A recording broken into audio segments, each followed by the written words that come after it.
Hey, guys! What you're looking at is a photograph of a US Navy Seadragon. And if you want to know more about this amazing piece of history, just keep watching. On December 1941, following the attack on Pearl Harbor, Japan launched a simultaneous offensive across the Pacific. The targets included the Philippines, which at that time were under US control. On this day, the US Naval Base in Cavite City was suddenly and unexpectedly attacked by waves of Japanese bombers and fighters. The base was caught completely off guard, and the Japanese aerial assault caught the defenders totally by surprise. One after another, the American ships were either sunk or destroyed. But the main concern at this point was the American submarines. There were 4 of them at the base, and their commanders had just minutes to make a decision that would determine whether their vessels would be destroyed or whether they could escape. One of these submarines was the USS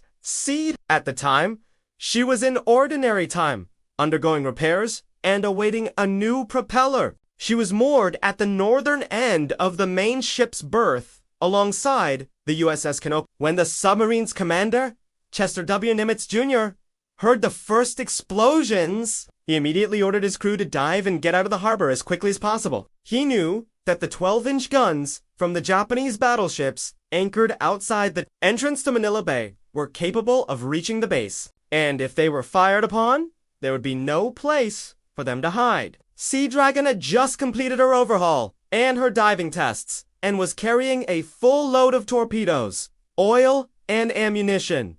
Her crew numbered 86 men. Of these, only 60 were her regular complement. The rest were replacements who had not yet reported in to the personnel office. Of these 86 men, only 60 had been trained in the use of the new Mark 14 torpedoes. The others had no idea how to handle them. In addition, because it was Sunday morning, many of the crew were ashore on liberty. Despite all of these challenges, Nimitz had to make the call. His options were limited.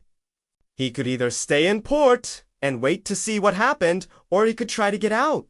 He chose the latter. As the submarine's motor surged ahead, the order was given to release the mooring lines. With the lines cut, Seadragon backed out of her berth, passed between the Canopus and the hospital ship, and headed for the entrance to the harbor. All the while, Japanese planes were overhead dropping bombs and strafing the Americans with machine gun fire. Suddenly, one of the bombs exploded almost directly over Seadragon. Although she had backed out of the main ship's berth, she was still close enough to the other moored submarines to be affected by the blast. The concussion nearly knocked Nimitz off his feet, and men were thrown about the conning tower as the submarine shook violently from the explosion. Luckily, though, the depth charge dropped by the plane had fallen far enough away to not cause any major damage to the submarine. Still, it was a close call. With a submarine now in peril, Nimitz ordered the crew to full dive. As they struggled to maneuver the vessel in the confined space, several men were injured, and one sailor was even crushed between the conning tower and the diving plane. With great effort, they managed to get Seadragon out of the harbor. They then headed toward the open sea, where they finally reached a safe depth of 125 feet. After making sure that the submarine was clear of the danger zone, Nimitz surfaced again and set a course for the island of Correg. When dawn broke, he radioed the base to inform them that his vessel had survived the attack. To his surprise, this made him the only submarine commander to report successfully escaping the Japanese siege. Seadragon's ordeal lasted less than 6 hours. During this time, the Japanese had completely destroyed the base. When Seadragon returned to the base later that day, they found that all of the buildings were destroyed and most of the ships were sunk or abandoned. This was a truly remarkable feat for a number of reasons.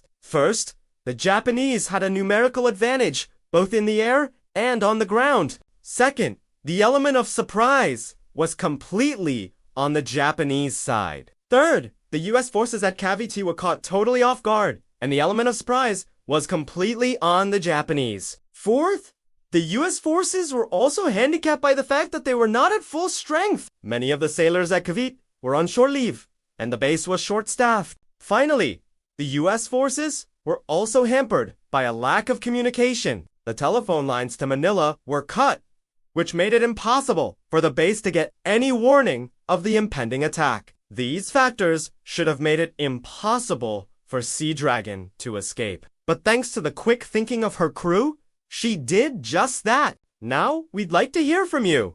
What do you think was the most amazing part of this story? Let us know in the comments.